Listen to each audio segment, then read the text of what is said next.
तो आदि मानव ने जब अपने विकास की ओर सोचा तो उसे सबसे पहला जो दिखाई दिया वो ये था कि हम संचार कैसे करें, क्योंकि बिना संचार के उसे भी पता था कि हम विकास नहीं कर सकते, और इसलिए उसने संचार के उपक्रमों की खोज कर दी, शुरू कर दी। और उसमें सबसे पहले उसके हाथ लगी आग, और उसने मशाल बनाई और उस कबीले के टीले पर खड़ा हो गया और मशाल को घुमाना शुरू कर दिया। कभी वो क्लॉकवाइज घुमाता, कभी एंटी क्लॉकवाइज घुमाता, कभी वर्टिकल, कभी हॉरिजॉन्टल, कभी क्रॉस, कभी सर्कल। और इस तरीके से उसने अपनी भाषा गढ़ ली कि भैया जब हम इस तरीके से मशाल घुमा रहे होंगे ना तो इसके मायने ये होंगे। इस तरह वह भोजन की, मनोरंजन की, शत्रु की अन्य सूचनाएं वह संप्रेषित करने लगा एक कबीले से दूसरे कबीले तक। अब आप सोचिए कि कैसे वह समय रहा होगा जब आदिमानव ने संचार के इस पहले उपक्रम को अपनाया होगा। यह विजुअल कम्युनिकेशन की शुरुआत भी थी कि विजुअल्स पैदा करता था, दृश्य पैदा करता था मशाल को घुमाकर। आग जब उसके हाथ लगी तो उसने खाना पकाना शुरू किया। खाना पकाया तो मांस पकाया, मांस पकाया तो खाल निकाली, खाल निकाली तो ड्रम बनाया, और जब ड्रम बनाया तो अब मशाल के साथ वो ड्रम बजाने लगा तो एक धुन भी मिल गई। अब वो मशाल में बात करने का ढंग बदल गया कि इस मशाल के साथ जब ये धुन बज रही होगी, इस तरह की मशाल के साथ घूमते हुए ये धुन बज रही होगी तो इसके मायने ये होंगे। यानी संचार के और भी ठीहे सामने आ गए। ये जो धुन बनाना था ना, ये ऑडियो सिस्टम था। तो विजुअल सिस्टम पहले था, ऑडियो सिस्टम बाद में आ गया। अब यह एक धारणा बन गई कि अब संचार किया जा सकता है। अब बात होने लगी, धीरे धीरे वो चित्र बनाने लगा, भाव चित्रात्मक शैली आ गई, फिर तो शब्दों की दुनिया आ गई, और फिर शब्द संचार का पूरा विश्व, पूरा का पूरा जगत हमारे साथ हो गया। संचार की ऐसे शुरुआत होती है। अब ये जो संचार है ना, जब वह संचार आपस में एक दूसरे के बीच में भी हो सकता है, समूह के बीच में भी हो सकता है, और भीड़ में भी हो सकता है। जब भीड़ में होता है तो उसे जनसंचार कहते हैं, और जनसंचार का एक उपक्रम है मीडियम, यानी कि मीडिया, बहुवचन है तो मीडिया है, यानी उपक्रम है। ये सब मेन तो जनसंचार है और मुख्य रूप से संचार है। संचार उसमें इंटरपर्सनल, इंट्रापर्सनल, ग्रुप कम्युनिकेशन, फिर mass communication, and then visual communication, and then chip communication, बहुत सारे कम्युनिकेशन, लेकिन main communication, mass communication and media, इनकी चर्चा हम लोग कर रहे हैं। अब जब ये संचार की अवधारणा हम ले आते हैं 20वीं सदी में, चलाते 20वीं सदी इसलिए कह रहे हैं कि वहां से प्रिंट मीडियम के सहयोगी के रूप में कास्टिंग के और सिस्टम आते चले जाते हैं। पहले रेडियो आता है, यानी कि पहला प्रिंट कास्टिंग सिस्टम, फिर दूसरा ब्रॉडकास्टिंग सिस्टम यानी कि रेडियो आ गया, तीसरा टेलीकास्टिंग सिस्टम यानी टेलीविजन आ गया, और फिर 20वीं सदी के जाते जाते वेब कास्टिंग सिस्टम भी आ गया। ह्यूमन कास्टिंग सिस्टम हम लोगों के पास पहले भी था और वो बहुत अधिक डेवलप भी हो गया। ह्यूमन कास्टिंग सिस्टम कि वो डम डम डम डम, एक राजा का ऐलान, एक जरूरी फरमान, शाम 5 बजे सब लोग दरबार में हाजिर हो जाइएगा। नेता और अध्यापक ये भी ह्यूमन कास्टर हैं, ये भी ह्यूमन कास्टिंग सिस्टम करते हैं। संचार की दुनिया में टेक्नोलॉजी ने बहुत काम किया, इतना काम किया कि सारी की सारी एक बारगी तो ऐसा लगा कि सारी टेक्नोलॉजी दुनिया को बात कराने में लग गई है। ये 20वीं सदी का अंतिम दशक जो था ना, वो बड़ा ही महत्वपूर्ण दशक था। इसमें टेलीविजन चैनलों की बहार हो गई थी, अखबार जो थे वो रंगीन होने शुरू हो गए थे, खूब संस्करण आने लगे थे, सैटेलाइट और पूरा इंट्रानेट और इंटरनेट के बहाने संस्करण बढ़ने लगे थे। ये वही समय था जब मोबाइल आ गया था, ये वही समय था जब इंटरनेट आ गया था। और आप देखिए संचार के उपक्रम धीरे धीरे, हमारा कैमरा बदलने लगा था, हम डिजिटल कैमरे की ओर बढ़ने लगे थे, फिल्म कैमरे से डिजिटल कैमरे की ओर बढ़ने लगे थे, और अचानक 21वीं सदी के प्रारंभ में हमारे पास स्मार्टफोन, कैमरा युक्त फ़ोन, ये सब आने लगे। आप आज की तकनीक को देखिए कि किस तरीके से हम संचार की दुनिया में आगे बढ़ते बढ़ते यहाँ तक पहुँच गए कि आप सब अपने घरों में लॉकडाउन में बैठे हैं और हम बात कर रहे हैं आपस में। यही है संचार का कमाल। संचार का एक और कमाल था, और वह कमाल था सूचना का साम्राज्यवाद फैलाना। देखिए क्या हुआ कि द्वितीय विश्व युद्ध के बाद जब तीसरी दुनिया बनी, तीसरी दुनिया सामने आई, जिसमें विकसित देश थे, विकासशील देश थे और अविकसित देश थे। बहुत सारे देश तुरंत आजाद हो रहे थे। हमारा देश भी ऐसे ही था जो तुरंत आजाद हो रहा था, और उसे अपनी एक लंबी यात्रा पूरी करनी थी। और आप देखिए कि उस समय सूचनाओं पर लोगों का कब्जा था, उन लोगों का जो विकसित राष्ट्र थे। हम कैसे विकसित हों, हमें क्या करना चाहिए, हमारा समाज कैसे विकसित होगा, हमारी सामाजिक संचेतनाएं कैसे विकसित होंगी, इन सब की बड़ी जरूरत थी। और हो क्या रहा था कि यह सब हम लोगों तक पहुंचा नहीं पा रहे थे। हमारे पास उतना बड़ा तंत्र नहीं विकसित था कि हम लोगों तक वहां पहुंचा पाए। हमारे पास शिक्षित लोग नहीं थे कि हम अखबारों को उन तक पहुंचाएं और वो पढ़ सकें। हमारे पास रेडियो का तंत्र नहीं था, हमारे पास एजेंसियां नहीं थी। आप देखिए ना कि वह समय था जब आजादी के बाद बिग फाइव कहा जाता था। बिग फाइव यानी विश्व की 5 बड़ी सूचनाओं की समाचार एजेंसियां थीं जिनका कब्जा था। एपी, यूपीआई, रॉयटर, एएफपी, ताश, ये 5 समाचार एजेंसियां थीं। एपी, यूपीआई, एएफपी, रॉयटर और ताश। इन्हीं एजेंसियों के माध्यम से सूचनाओं पर पूरा कब्जा था। और और इन्हीं के माध्यम से जो बड़ी ताकतें थीं उस समय की जो बड़ी ताकतें थीं, दो ध्रुवीय व्यवस्था थी, एक तरफ अमेरिका परस्त और एक तरफ रूस परस्त, यूएसएसआर। तो दोनों ताकतें आपस में जोर आजमाइश करती थी। भारत की अगुवाई में एक तीसरा रास्ता निकला, गुटनिरपेक्ष देशों का। और इन गुटनिरपेक्ष देशों ने आपस में मिलकर इस सूचना साम्राज्य को तोड़ने की कोशिश करनी शुरू की। यहीं से विकास संचार सही मायने में सामने आने लगा। एशिया के देशों में विकास संचार की अवधारणा का सूत्रपात करने वाली जो महिला थी वो नोरा क्यूब्रल फिलीपींस की थी, जिन्होंने 1972 में 1972 में विकास संचार की बात की। उन्हें मदर ऑफ डेवलपमेंट कम्युनिकेशन कहा जाता है। और फिर 1973 में गुटनिरपेक्ष, 1972 में नोरा क्यूब्रल, फिलीपींस की नोरा क्यूब्रल ये बात करती हैं, और फिर 1973 में अल्जीरियस में गुटनिरपेक्ष आंदोलन के देशों का सम्मेलन होता है, और वहां पर यह बात आती है कि हम अपना न्यूज पूल बनाएं ताकि हम अपने लोगों को सही सूचनाएं दे पाएं, हम अपने लोगों को विकास की सूचनाएं दे पाएं, हम अपने लोगों को विकास संचार करके उन लोगों के उन्नति का, उत्थान का, उद्भव का काम करें। और ये काम बड़ी जोरों से शुरू हो जाता है, क्योंकि हम जब द्वितीय विश्व युद्ध के बाद आए थे ना, तो हमारे पास केवल शांति स्थापित करने की कल्पना नहीं थी, क्योंकि बहुत सारे नवराष्ट्र थे। मैंने पहले ही कहा कि आज़ादी मिली थी, नवराष्ट्र थे, बहुत सारे विकासशील राष्ट्र थे, उनकी सरकारों ने बहुत सारे सपने अपने लोगों को दिखाए थे। बड़ी सारी लोगों की आकांक्षाएं थीं कि हम विकसित हो जाएंगे और विकसित होकर उन राष्ट्रों के समकक्ष खड़े होंगे जो विकसित कहलाते हैं। विकास की अवधारणा में हम शिक्षित हो जाएं, हमें भरपेट भोजन मिल जाए, हमारे पास बचत के पैसे हों, हमारे पास रोजगार हो, इंफ्रास्ट्रक्चर हो।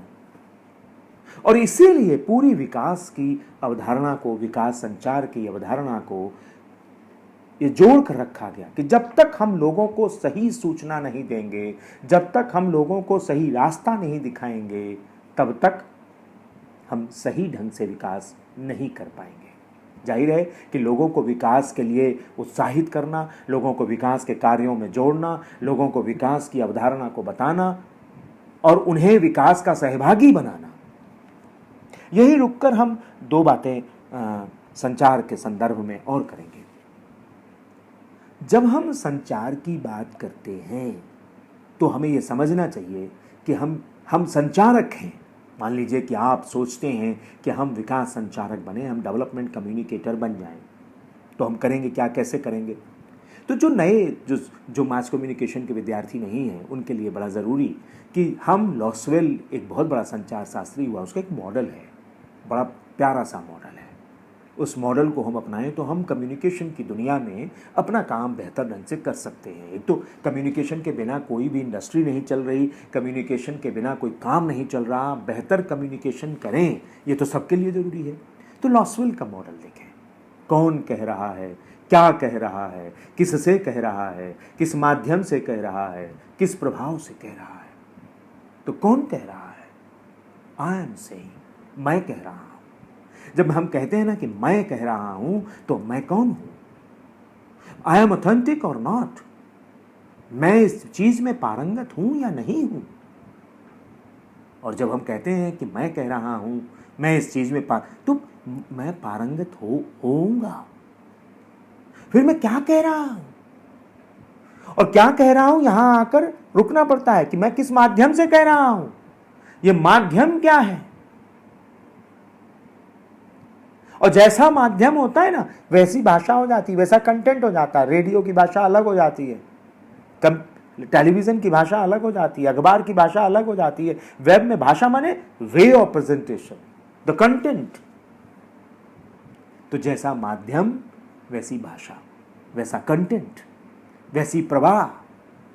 रेडियो में जब हम लोग कमेंट्री में बैठते हैं तो रेडियो में अलग, टेलीविजन में अलग, वेब में अलग काम किया जाता है। और इसीलिए जरूरी है कि हम जानें कि हम कौन हैं, कौन कह रहा है, मैं कह रहा हूं। और जब मैं कह रहा हूं तो ये ऑथेंटिसिटी के साथ मैं ये बात कह रहा हूं। तो जो क्या कह रहा हूं ये डिपेंड करता है इस बात पर कि हम कितने ऑथेंटिक हैं, किस मीडियम के लिए काम कर रहे हैं, किससे कह रहे हैं, who is the receiver, the audience. और ऑडियंस को हम किस प्रभाव से बात कर रहे हैं। द ऑडियंस जब आता है तो ऑडियंस तीन प्रकार की होती है। एक टारगेट ऑडियंस, जिसके लिए हमें काम करना होता है। हम मानकर चलते हैं कि हमारा टारगेट ऑडियंस कौन है, क्या है, ये जानकारी हमें होनी चाहिए। आज हम AU बीट पर बात कर रहे हैं, मीडिया पर, AU बीट मीडिया पर, तो हमें पता है कि इसके मेंबर्स कैसे हैं। मैंने कुछ देर पहले इस पूरे पेज पर जाकर मेंबर्स देखे। तो टारगेट ऑडियंस, इस टारगेट ऑडियंस में ही एक ऑडियंस बड़ा इंपॉर्टेंट है, वो है पार्टिसिपेटरी ऑडियंस। एक है स्पेक्टेटरी ऑडियंस, जो केवल ताली बजाता है, उसे कोई मतलब नहीं होता है कि कौन क्या कह रहा है और क्या नहीं कह रहा है। लेकिन एक है जो पार्टिसिपेटरी ऑडियंस है, जो पार्टिसिपेट करना चाहता है, जो आप कह रहे हैं उससे जुड़ना चाहता है, उससे सीखना चाहता है। तो every communicator needs participatory audience, जो उसकी बात पर अमल करे, जो उसकी बात को दूर तक पहुंचाए। और जानते हैं 2007 में जब पूरी दुनिया के प्लानिंग करने वाले लोग, मीडिया के लोग, चिंतक, सब लोग जुड़े और ये सोचा गया कि आज इतने दिनों के बाद, द्वितीय विश्व युद्ध के बाद अब तक हम लोग बहुत प्रयास करते रहे, लेकिन विकास उस तरीके का नहीं कर पाए जितना हमें करना चाहिए था। तो आखिर क्यों ऐसा हुआ? तो पता लगा कि हमने लोगों में विकास संचार नहीं किया। और इसलिए नहीं कर पाए विकास संचार क्योंकि हमने डेवलपमेंट कम्युनिकेशन नहीं किया। क्यों? क्योंकि हम लोगों को पार्टिसिपेटरी ऑडियंस नहीं बना पाए। तो हमारा समाज, अब यहां पर आकर हमारा समाज हमारी बात सुने, हमारी बात को समझे, इसके लिए उसके तीन मूलभूत जरूरतें हैं। पहला, मानसिक विकास, द डेवलपमेंट ऑफ माइंड। क्या हम लोगों को साक्षर कर पाए? क्या हम लोगों को सोच समझ के स्तर को बढ़ा पाए हैं? क्या लोग हमारी बात समझ पाएंगे? दूसरा, पहली मानसिक भूख हम उसको मिटाएं, दूसरा पेट की भूख, क्या हम लोगों को भरपेट भोजन दे पा रहे हैं?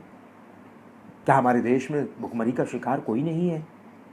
लोगों के पेट बिना भोजन होए न भजन गोपाला, ये हमारे यहाँ कहा गया है। यानी कि हम अगर खाली पेट है तो हम लोगों से विकास की अवधारणा की बात करेंगे तो कोई नहीं, पहले खाना दो भाई।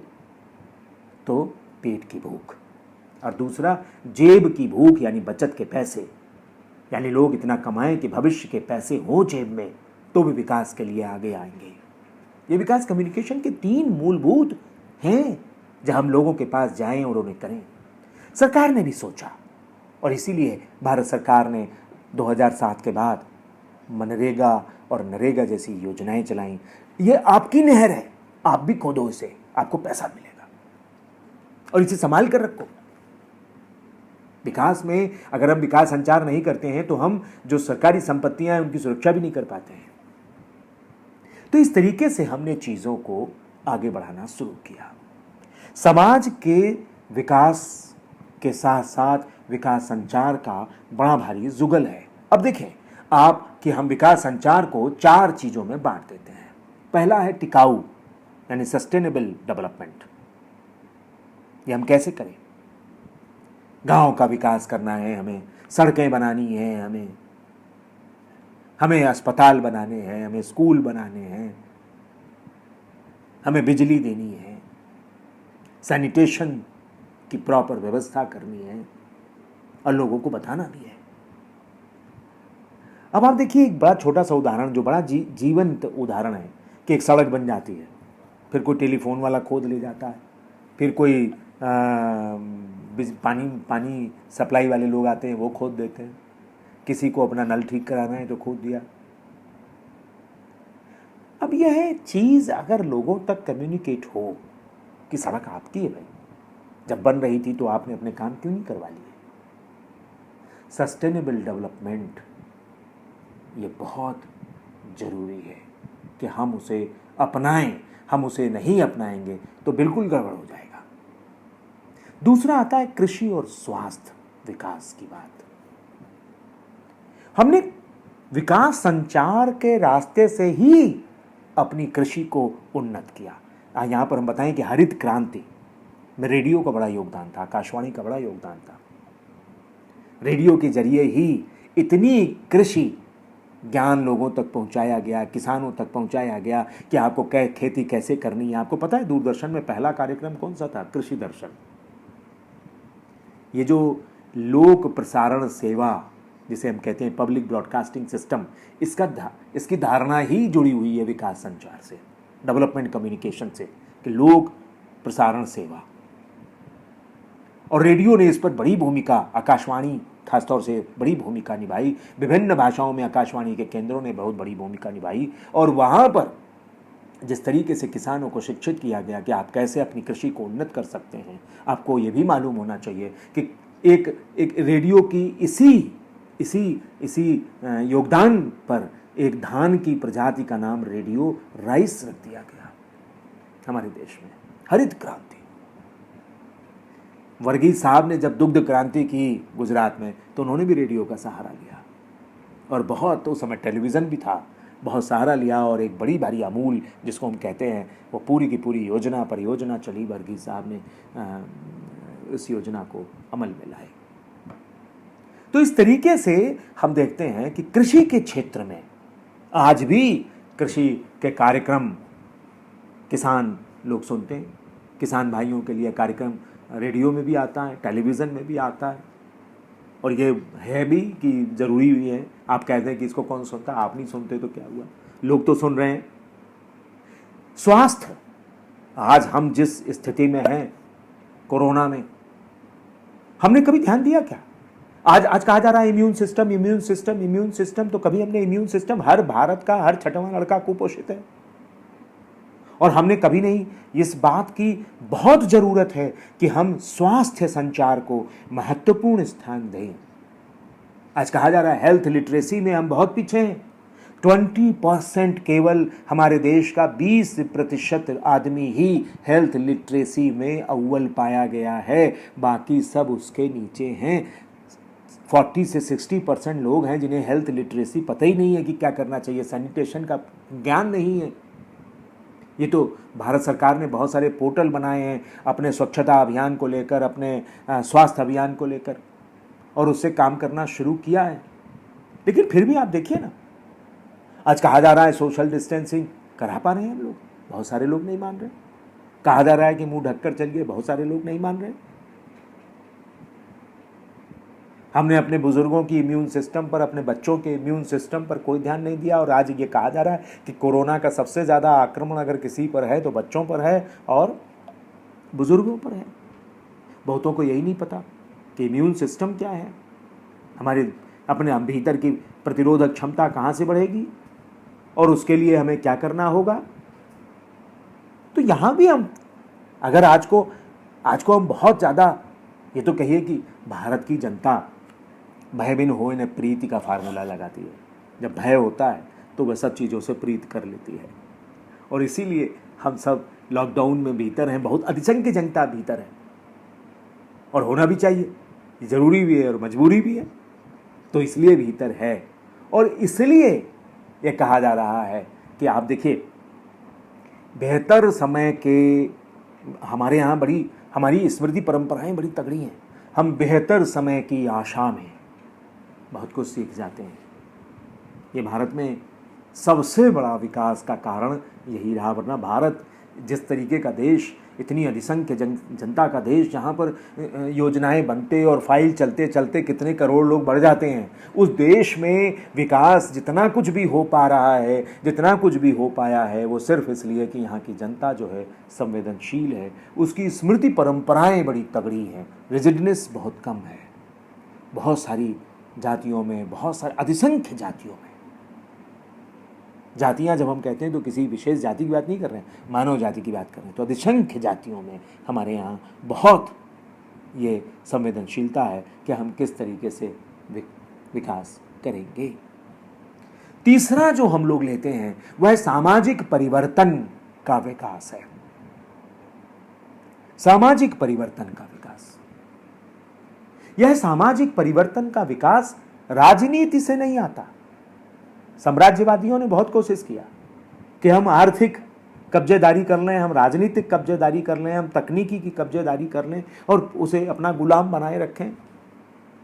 लेकिन सबसे बंधन मुक्त हो जाता है आदमी तो फिर अपनी विकास की धारणा अपने आप करता है। इसी तरह समाज पर बहुत सारा राजनीतिक प्रभाव पड़ेगा और वह विकास करेगा। यह सोचना गलत है कि कोई पार्टी आएगी, कोई राजनीतिक दल आएगा और हमारा सामाजिक परिवर्तन कर देगा। ऐसा नहीं होगा।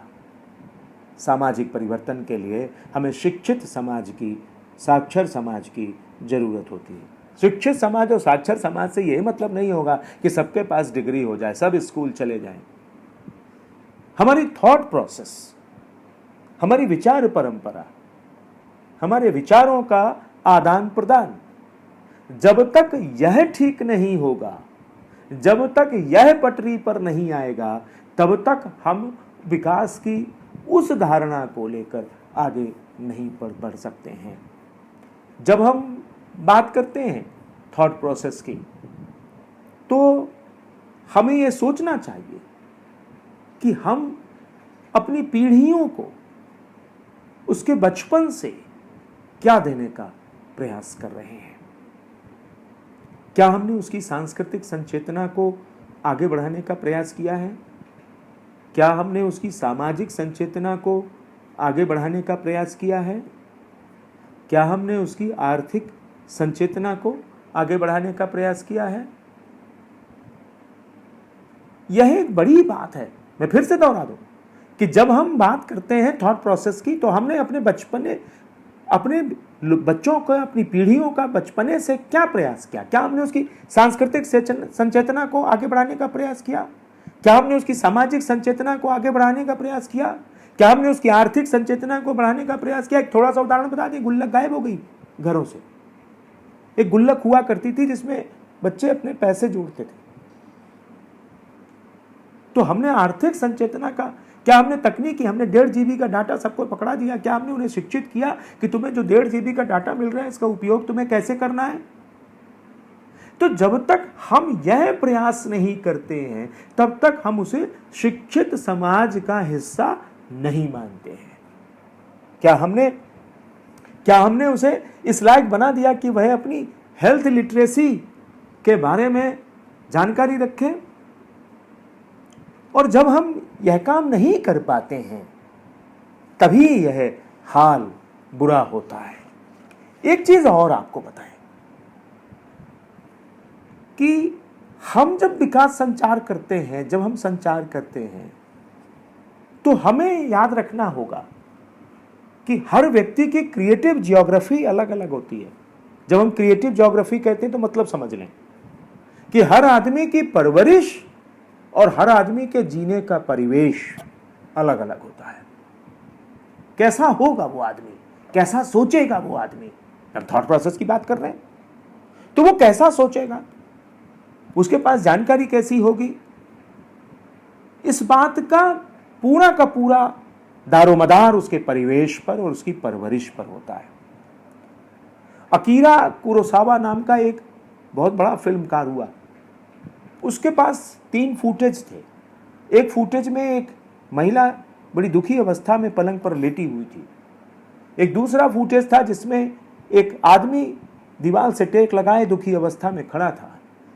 और तीसरा एक फुटेज था जिसमें एक बच्चा टूटे फूटे खिलौनों के साथ खेल रहा था।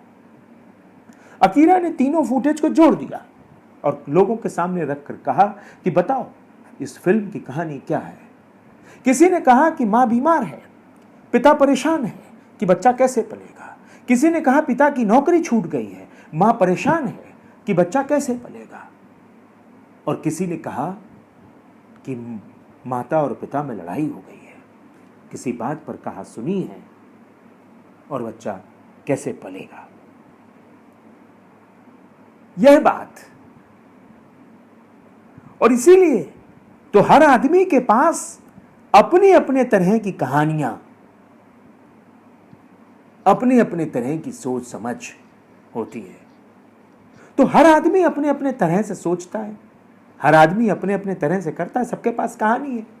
जैसे अकीरा के सामने कहानी आई, किसी ने कहा कि माँ पिता लड़ गए हैं, किसी ने कहा पिता की नौकरी छूट गई है, किसी ने कहा माँ बीमार है। हर के पास अपनी कहानी है क्योंकि हर का परिवेश और परिवरिश अलग अलग है। तो सामाजिक परिवर्तन के लिए जरूरी है कि लोगों के थॉट प्रोसेस को डेवलप किया जाए। विकास की संचेतना को कोई आके बहका ना पाए। कोई सामाजिक संगठन, कोई राजनीतिक संगठन, कोई जातीय संगठन सामाजिक परिवर्तन नहीं ला सकते।